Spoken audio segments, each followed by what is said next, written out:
నమస్కారం. ఎన్నికలు అంటే పాలన కోసం చేసే డేటా ఇంజనీరింగ్. ఇది మేం చెప్పే నినాదం మాత్రమే కాదు, ఇది మా విశ్లేషణకు పునాది. అధికారాన్ని గెలవడమనేది అసలు లక్ష్యం కాదు. అసలు లక్ష్యమేంటంటే ప్రజల జీవితాలను బాగుచేయడానికి డేటాను, వ్యూహాన్ని ఒక సాధనంగా ఉపయోగించడం. ఈరోజు మనం ఆంధ్రప్రదేశ్లోని భీమవరం నియోజకవర్గాన్ని ఒక కేస్ స్టడీగా తీసుకుని అక్కడ జరిగిన రాజకీయ భూకంపం వెనుకున్న కారణాలను చాలా లోతుగా పరిశీలిద్దాం. దానినుంచి మనమేమేం పాఠాలు నేర్చుకోవచ్చో అర్థం చేసుకుందాం. భీమవరం పశ్చిమ గోదావరి జిల్లాకు ఇది ఒక వాణిజ్య కేంద్రం. ఆంధ్రప్రదేశ్ తీర ప్రాంతానికి గుండెకాయలాంటిది. ఏ విశ్లేషణైనా సరే ముందుగా ఆ నేల స్వభావాన్ని, అక్కడి ప్రజల స్పందనను అర్థం చేసుకోవడంతోనే మొదలవ్వాలి. ఇక్కడ పట్టణ వ్యాపారం, గ్రామీణ వ్యవసాయం ఒకదానితో ఒకటి కలిసిపోయుంటాయి.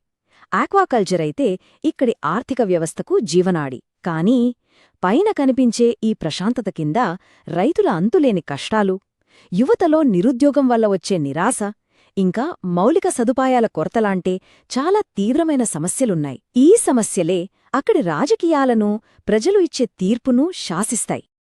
మళ్ళీ ఒక్కసారి ఆ ఆలోచనకు వద్దాం. అసలు ఆచరణలో దీని అర్థమేంటి? ఎన్నికల ఫలితాలనేవి యాదృచ్ఛికంగా రావు.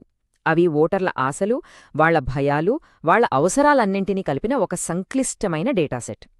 రాజకీయాలను మనం ఒక వ్యవస్థగా చూసినప్పుడు దానిలోని లోపాలను గుర్తించగలం, వాటిని సరిదిద్దడానికి ఒక స్పష్టమైన బ్లూప్రింటును కూడా తయారుచేయగలం.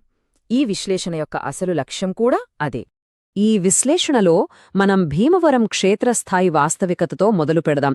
తర్వాత 2024 తీర్పు ఎలా ఉందో చూద్దాం. ఆ తర్వాత వ్యవస్థ ఎక్కడెక్కడ విఫలమైందో విశ్లేషించి దాన్ని పునరుద్ధరించడానికి ఒక బ్లూప్రింట్ను ప్రతిపాదించి, చివరగా పాలన అనేది ఒక వాగ్దానమనే అంశంపై మన దృష్టిని పెడదాం. సరే, ఇప్పుడు ఇంకాస్త లోతుగా పరిశీలిద్దాం.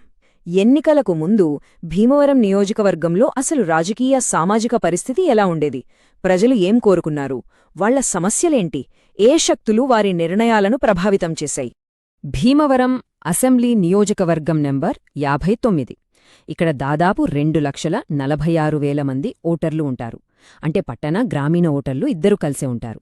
ఇక్కడ సామాజిక సమీకరణాల్లో కాపు సముదాయం జనాభా చాలా కీలకం. వాళ్ల మద్దతు ఎన్నికల ఫలితాలను చాలా వరకు ప్రభావితం చేస్తోంది. కాని కులం విషయం పక్కన పెడితే క్షేత్రస్థాయిలో ప్రజలు ఎదుర్కొంటున్న ప్రధాన సమస్యలు అందరికీ ఒకేలా ఉన్నాయి.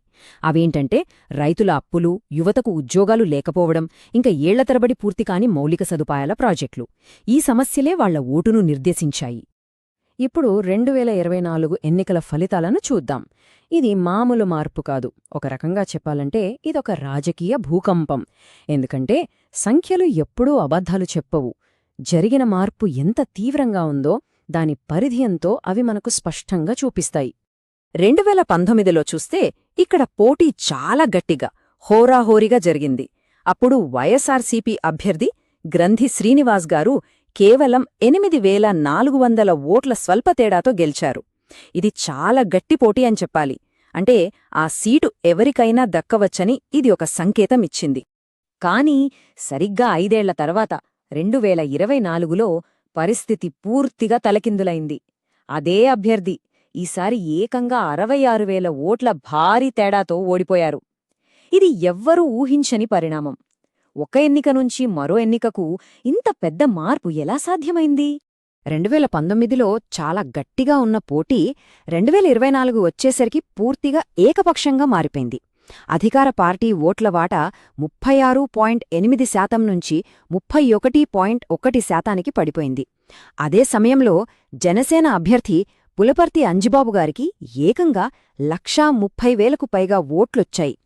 అంటే దాదాపు 64% ఓట్లను ఆయన కైవసం చేసుకున్నారు. ఇది కేవలం ఓట్ల మార్పు కాదు, ఓటర్ల తీర్పులో ఒక పెను మార్పు. ఇలాంటి డేటాను బాధ్యతాయుతంగా అర్థం చేసుకోవడం చాలా ముఖ్యం. ప్రజాస్వామ్యంలో వాస్తవాల ఆధారంగా సమాచారంతో జరిగే చర్చ ప్రతి ఒక్కరి గౌరవాన్ని కాపాడుతుంది. ఇదే మన రాజ్యాంగ విలువలకు పునాది. ఏం జరిగిందో మనకిప్పుడు తెలుసు. కాని అసలైన ప్రశ్న, ఇది ఎందుకు జరిగింది? ఇప్పుడు మనం ఈ రాజకీయ వైఫల్యం వెనుక ఉన్న కారణాలను ఒక ఫోరెన్సిక్ అనాలిసిస్ లాగా చేద్దాం. ఇది వ్యక్తుల గురించి కాదు, వ్యవస్థ గురించి, దానిలో ఉన్న లోపాల గురించి. ఇది చాలా కీలకమైన ప్రశ్న, మనల్ని ఆలోచింపజేసే ప్రశ్న. అధికారంలో ఉన్న పార్టీ ఎన్నో అభివృద్ధి పనులు చేసిందని, సంక్షేమ పథకాలను అమలు చేసిందని రికార్డులు చూపిస్తున్నాయి. రోడ్లు, డ్రైనేజ్ పనులు, నీటి సరఫరా లాంటివి జరిగాయి. అయినా సరే ప్రజల తీర్పు ఎందుకింత వ్యతిరేకంగా వచ్చింది? విజయాలు ఉన్నప్పటికీ వ్యవస్థ ఎక్కడా దెబ్బతింది? మా విశ్లేషణ ప్రకారం ఈ భారీ ఓటమికి 5 ప్రధాన కారణాలు కనిపిస్తున్నాయి. మొదటిది, ప్రజల్లో విస్తృతంగా ఉన్న అసంతృప్తి. రెండవది, టీడీపీ, జనసేన, బీజేపీ కలిసి ఒక బలమైన ఎన్డీఏ కూటమిగా ఏర్పడటం. మూడవది, వైఎస్సార్సీపీలో అంతర్గత కుట్రలు. ఈ విషయాన్ని స్వయంగా అభ్యర్థే ఆరోపించాడు. నాలుగవది, రైతులు, భూసమస్యలు లాంటి దీర్ఘకాలిక స్థానిక సమస్యలకు పరిష్కారం దొరకకపోవడం. ఇక చివరిగా ఐదవది, రాష్ట్రవ్యాప్తంగా వీస్తున్న బలమైన ప్రభుత్వ వ్యతిరేక పవనాలు. ఈ 5 అంశాలు అన్నీ కలిసి ఈ భారీ ఓటమికి దారితీశాయి. ఇక్కడే ఈ కథలోనే అసలు వైరుధ్యం, అసలు చిక్కుముడి మనకు కనిపిస్తుంది. ఒకవైపు చూస్తే పార్టీకి స్పష్టమైన బలాలు ఉన్నాయి. సంక్షేమ పథకాలు చాలామందికి అందాయి.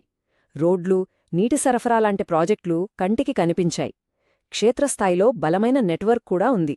కాని మరోవైపు చూస్తే పార్టీని దెబ్బతీసిన తీవ్రమైన బలహీనతలు కూడా ఉన్నాయి.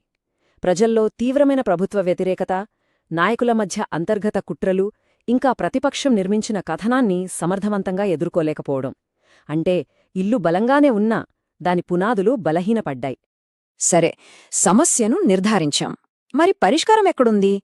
గతం నుంచి పాఠాలు నేర్చుకుని భవిష్యత్తు కోసం ఒక స్పష్టమైన, ఆచరణాత్మకమైన బ్లూప్రింట్ ఎలా నిర్మించుకోవాలి?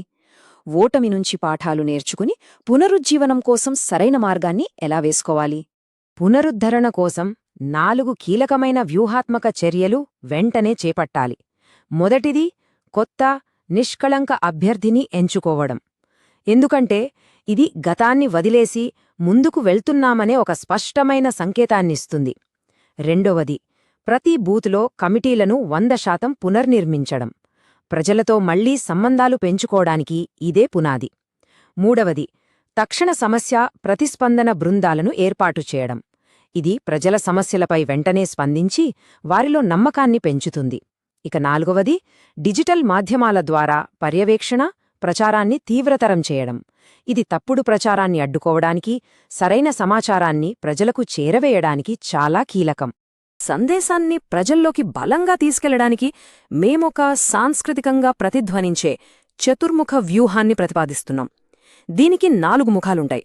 మొదటిది శివుడు, అంటే వినాశకుడి పాత్ర. ఇందులో ప్రతిపక్షం యొక్క వైఫల్యాలను, వాళ్ల అవినీతిని ఎత్తిచూపుతూ దాడికేయాలి. రెండవది విష్ణువు, సంరక్షకుడి పాత్ర. పార్టీ అందించిన సంక్షేమ పథకాల వారసత్వాన్ని కాపాడుకోవాలి. మూడవది బ్రహ్మ, సృష్టికర్త పాత్ర. భవిష్యత్తుపై ఆశ కల్పిస్తూ కొత్త, దూరదృష్టితో కూడిన స్థానిక ప్రాజెక్టులను ప్రకటించాలి. ఇక నాల్గవది దుర్గ, రక్షకురాలి పాత్ర. మహిళలకు, అణగారిన వర్గాలకు రక్షణగా నిలబడాలి.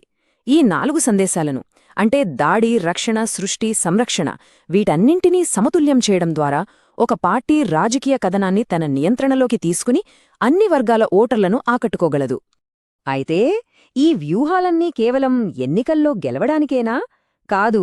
రాజకీయ అధికారం యొక్క అసలు ఉద్దేశ్యం ప్రజలకు సమర్థవంతమైన, నమ్మకమైన పాలనను అందించడం. పాలన అనేది ప్రజల జీవితాల్లో కనిపించాలి. ఇక్కడొక ముఖ్యమైన విషయం గుర్తుంచుకోవాలి. ప్రజల డేటాను సేకరించి ఉపయోగించేటప్పుడు భారతదేశం యొక్క కొత్త డిజిటల్ వ్యక్తిగత డేటా పరిరక్షణ ఫ్రేమ్వర్క్ కింద వాళ్ల గోప్యతకు, సమ్మతికి గౌరవమివ్వడం చాలా ముఖ్యం. ఇది ప్రజల్లో నమ్మకాన్ని పెంచుతుంది. ఇది మనల్నే అసలు విషయానికి తీసుకొస్తుంది. ఈ బ్లూప్రింట్ యొక్క అసలు తత్వశాస్త్రమేంటంటే, గెలుపు అనేది ముగింపు కాదు, అది ఒక ప్రారంభం మాత్రమే. ప్రజలకు సేవ చేయడానికి, వారి జీవితాలను మెరుగుపరచడానికి అది ఒక అవకాశం. వాగ్దానాలివ్వటం సులభం, కాని వాటిని అమలు చేసి రుజువుగా చూపించినప్పుడే ప్రజల నమ్మకాన్ని మళ్లీ పొందగలం. మొత్తం ఈ భీమవరం కేస్ స్టడీ నుంచి ఏ రాజకీయ నాయకుడైనా నేర్చుకోగల సార్వత్రిక పాఠాలేమిటి? ముఖ్యంగా 4 విషయాలున్నాయి. మొదటిది, అంతర్గత ఐక్యత చాలా ముఖ్యం. చీలికలున్న పార్టీ ఎప్పటికీ గెలవలేదు. రెండవది, ప్రజలతో నిరంతరం మమేకమవడం తప్పనిసరి. ఏసీ గదుల్లో కూచుని వ్యూహాలు రచిస్తే సరిపోదు. మూడవది, మీ డేటా ఆధారిత వ్యూహం క్షేత్రస్థాయిలో ప్రజలు ఎదుర్కొంటున్న నిజమైన సమస్యలను పరిష్కరించాలి. నాల్గవది, అన్నింటికన్నా ముఖ్యమైనది, మీ పనులే మీ గురించి మాట్లాడతాయి. ఉత్తమమైన సందేశం మంచి పాలనే. ముగించే ముందు ఒక్క ఆలోచింపచేసే ప్రశ్నతో ముగిద్దాం. వ్యూహాలు, డేటా, బ్లూప్రింట్లు ఎంత శక్తివంతమైనవైనా సరే రాజకీయాల్లోని అనూహ్యమైన మానవ అంశాన్ని అవి పూర్తిగా నియంత్రించగలవా? అంతిమంగా ప్రజాస్వామ్యం అంటే ప్రజల మనోభావాలు, వారి ఆకాంక్షలు, వారి ఎంపికపై ఆధారపడి ఉంటుంది. ఒక వ్యవస్థని ఎంత పరిపూర్ణంగా రూపొందించినా ఆ మానవ అంశాన్ని మనం పూర్తిగా అంచనా వెయ్యగలమా? ఇది మనం ఆలోచించాల్సిన విషయం. మీరు ప్రజల కేంద్రీకృత నాయకుడిగా ఎదగాలనుకుంటే మరియు మీ నియోజకవర్గాన్ని అభివృద్ధి చెయ్యాలనుకుంటే blueprintstrategies.aiని mgr@blueprintstrategies.ai వద్ద సంప్రదించండి లేదా 08042041602కు కాల్ చేయండి. రాజకీయాలకు అతీతమైన లక్ష్యం